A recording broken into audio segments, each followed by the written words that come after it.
So, good morning mga ka-rider. So, ngayon magre-review tayo sa ginawa nating pag-register ng motor kahapon, no?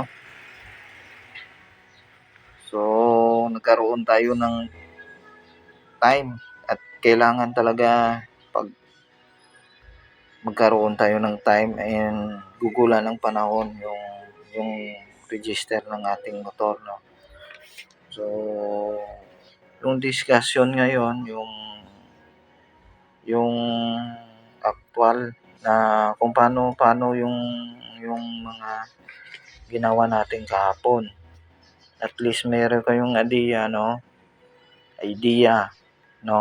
Sabi ko nga sa video natin, at least magkaroon kayo ng idea kung paano yung ginawa ko dito. At least ganong proseso din yun pag nag-register kayo ng inyong motor, no? Number 1 step. So, gamay-gamayin natin, no? Unang gagawin,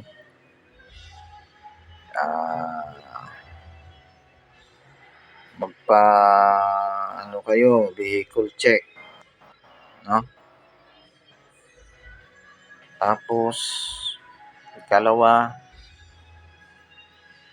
pumunta kayo doon sa insurance, no? Kasi, yung dalawa na to na nabanggit ko, vehicle check tsaka insurance, kailangan yun sa LTO na mag-produce ng OR, no? So, mga requirements to sa pagrehistro ng ating motor o sasakyan. So, pangatlo, sa LTO ka na pupunta, sabi ko nga. So, bago ko pumunta ng LTO, ma-issuean ka ng resibo. So, ito yung mga requirements, vehicle, tsaka yung insurance, no? So, isisingit na natin, no? Dito na tayo sa sa LTO. Ang ginawa natin doon is, no, ipinasa yung dalawang requirements, vehicle tsaka yung insurance. Yung portal to, yung code, no, yung LTO client ID, kailangan to. Password. So, huwag niyong iwala to kasi pag nag-register kayo sa LTO, kailangan i-login nila to sa may portal. O wala pa kayong portal, gagawan kayo ng portal.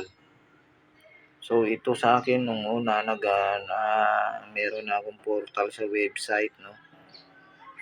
So, yung password ko nga, ito na inulit lang to kasi nung paggawa sa akin ng portal, nakalimutan ko nung una yung password. So, ito yung mga importanteng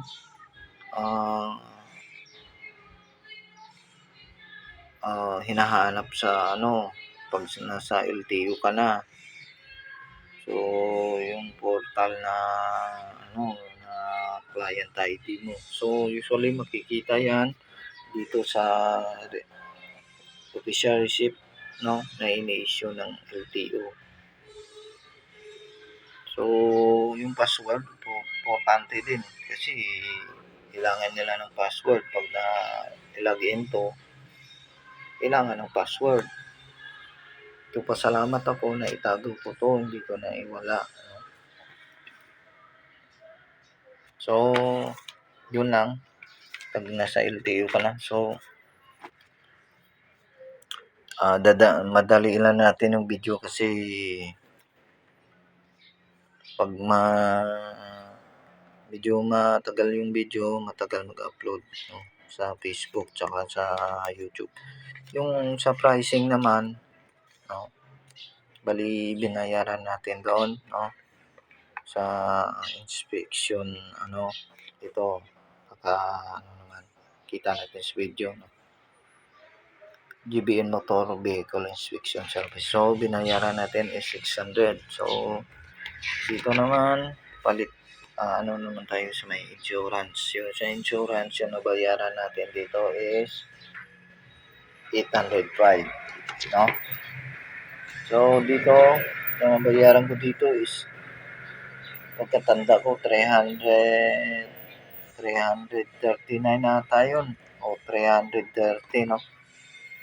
So, suma total yung bill natin dito is 600, 800. So, i-plus natin 1,405. So, plus 330. So, bali 1,734 yung bayaran natin dyan lahat. So, mga ka-rider, no? So, at least may knowledge na kayo yung ginawa natin sa video natin. So, ganun lang yung step, no? Sa pag-register ng motor. Siyempre, kailangan natin yung lumang